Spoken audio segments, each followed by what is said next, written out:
The rain pattered on the single-hung window as I lay awake on my satin bedsheets.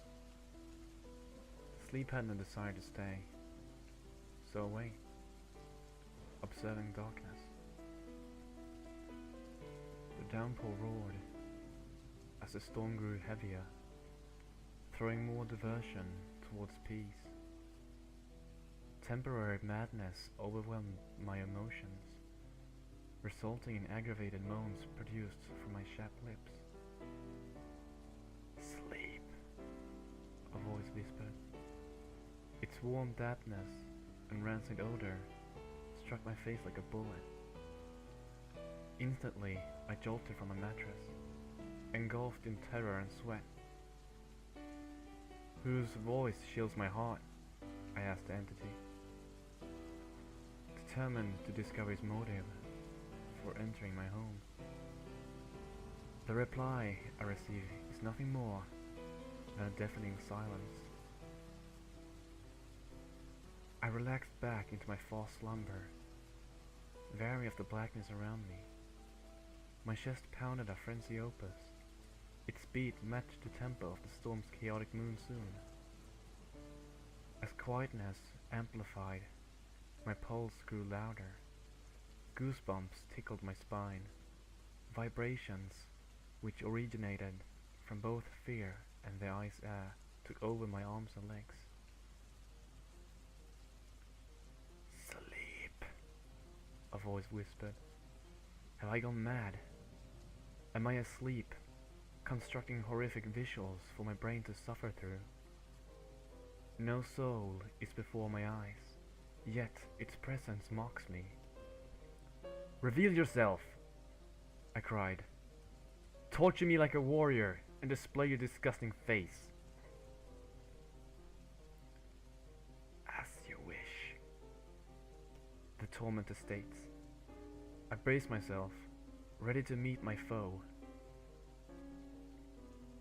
"All we asked for was a simple favor, to make it easier on your spirit. Bear in mind that you've created a path that avoids a swift, merciful demise." At that second, my mind was dreadfully obsessed by the idea of a we. Shadowy arms penetrated the fibers of the bed. One arm turned to two, two turned to five, five to 10, and 10 to 13. The phenomenon grasped every movable limb I possessed, shackling me to the bed like a starved prisoner. I fought back in hopeless effort. Freedom kilometers away from possibility. Within me, fright ignited to a level which no human has ever experienced. The shower thickened to a hurricane, engraving broad cracks into windows' glass. Earth began to sway and shake. From rain's intensity, the wind, once soft as cotton, now howling a violent hymn to the world. Men with flesh the color of shadows faded onto the floorboards around me. Their colorless eyes focused on mine while they approached. "Stand back!" I shout. "Stand!" Another hand crawls out and presses itself against my mouth. The skin tastes of smoke, as does it smell. There is no escape. There is no alternative. There is no choice but to accept my failure. "Don't give up," a gentle, mysterious sound emits. "You can survive the odds." My conscience creates a doubt toward the request, then trust overran doubt.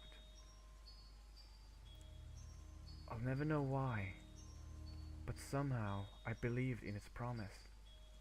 I wriggled, I struggled, I thrashed about with Herculean will. Suddenly, the vise enclosing my jaws broke into fragments of stone. The men of shadows drew back in fear, fainting away as they reversed.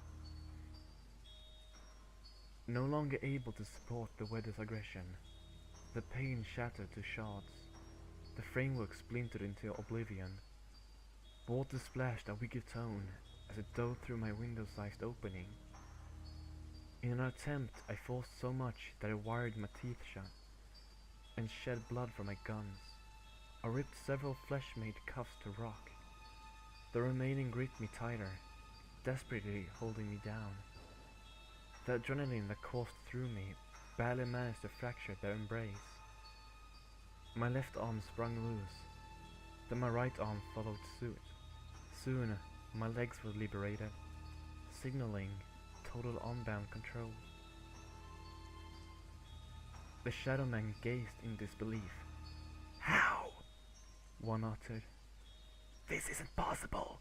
Not even the devil has much strength." In unison, all of the Shadowmen asked, "What are you?" I shot out of my bed in a fit of panic, inhaling summer's air with deep gasps. Was my suffering just a nightmare? I turned my attention to the right and saw a mild drizzle patter on my unblemished window pane. Great relief washed over me. My head comfortably collided with pillow's surface. Inscribed on the ceiling, a message appeared, supplying me with joy. "You are free."